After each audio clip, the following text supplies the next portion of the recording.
بسم اللہ الرحمن الرحیم۔ آپ اسٹوڈنٹ ہیں یا پھر آپ ڈاکٹر بن رہے ہیں، وکیل بن رہے ہیں یا بزنس مین ہیں، ہمیشہ آپ نے 3 باتوں پہ عمل کرنا ہے۔ کامیابی کے پیچھے پھر آپ نہیں بلکہ کامیابی آپ کے پیچھے آئے گی۔ 3 باتوں پہ آپ نے ہمیشہ سے عمل کرنا ہے۔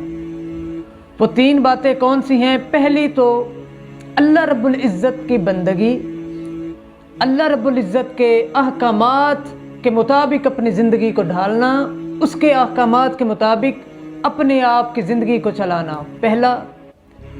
دوسرا یہ ہے کہ آپ نے اپنے والدین کی رسپیکٹ کرنی ہے، اللہ رب العزت کے فرمان کے مطابق اپنے والدین کے سامنے جو ہے وہ نرم لہجے میں بات کریں، آسان طریقے سے ان کے ساتھ گفتگو کریں۔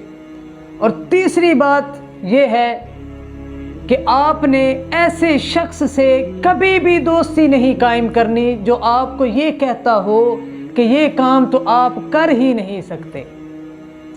یاد رکھیے گا، جب یہ 3 نسخوں پہ آپ عمل کریں گے تو پھر کامیابی کے پیچھے آپ نہیں، کامیابی آپ کے پیچھے آئے گی۔ کیونکہ یہ جو تیسرا شخص ہے یہ اتنا خطرناک ہے کہ آپ سوچ بھی نہیں سکتے۔ جیسا کہ ایک شخص یہ کہے کہ میں جناب والا ڈاکٹر بن رہا ہوں، اور اگر سامنے والا یہ کہہ دے کہ یہ تو کر ہی نہیں سکتا، تو ڈاکٹر بن ہی نہیں سکتا، تو یاد رکھنا اس بندے کی یہ گھٹیا گفتگو آپ کی زندگی پر اتنی اثر انداز ہوگی کہ آپ چاہے جتنے بھی قابل ہیں، آپ اس کی بات سے اتنے تنگ نظر ہو جائیں گے کہ آپ اس کام میں آپ کا دل ہی نہیں لگے گا۔ اور وہ جیسے مثال کے طور پہ ایک ٹیچر تھا نا، وہ ریاضی کا اس نے ایک سوال سمجھایا اور ساتھ ہی کہہ دیا کہ جناب یہ سوال تو کوئی بھی بچہ اس کا جواب لکھ ہی نہیں سکتا۔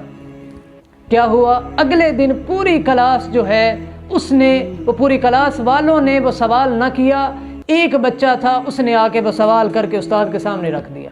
استاد کو بڑا تعجب ہوا کہ پوری کلاس نے سوال نہیں کیا، یہ کیسا بچہ ہے کہ یہ ایک ہی ایسا ہے کہ جو سوال کر کے آیا۔ تو کہا بیٹے کل جب میں نے یہ سوال سمجھایا تھا تو کیا تم کلاس میں آئے تھے؟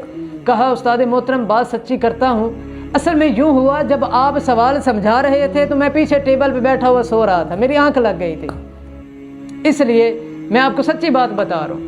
تو استاد نے کہا اصل میں بیٹو وجہ ہی یہی ہے، کیونکہ اس بچے نے میری اس بات کو نہیں سنا تھا کہ یہ سوال تو تم کر ہی نہیں سکتے، تو اس کی وجہ سے کیونکہ اس نے یہ بات نہیں سنی تو اس نے یہ سوال کر لیا۔ تو اس بندے سے آپ نے بچنا ہے، یہ چاہے آپ کا فیملی ممبر ہے یا آپ کا دوست ہے، آپ کا رشتہ دار ہے۔ اب ایسے نہیں بچنا کہ آپ نے اس سے سلام ہی نہیں لینا، نہ اس سے سلام لیں، تبسم کے ساتھ ملیں، لیکن اس کے ساتھ ایسی دوستی قائم نہ کریں کہ جس میں آپ اس کے ساتھ گل مل جائیں، کیونکہ یاد رکھیے گا انسان جیسی محافل میں بیٹھتا ہو وہ ویسا ہی بن جاتا ہے۔ اگر آپ نیگیٹو لوگوں میں بیٹھیں گے تو آپ کی طبیعت میں بھی نیگیٹو پن آ جائے گا۔ کہ حضور علیہ الصلوۃ والتسلیم نے ارشاد فرمایا، جو شخص تھوڑے رزق پر اللہ رب العزت سے راضی ہوتا ہے، اللہ رب العزت بھی اس شخص کے تھوڑے اعمال پر راضی ہوتا ہے۔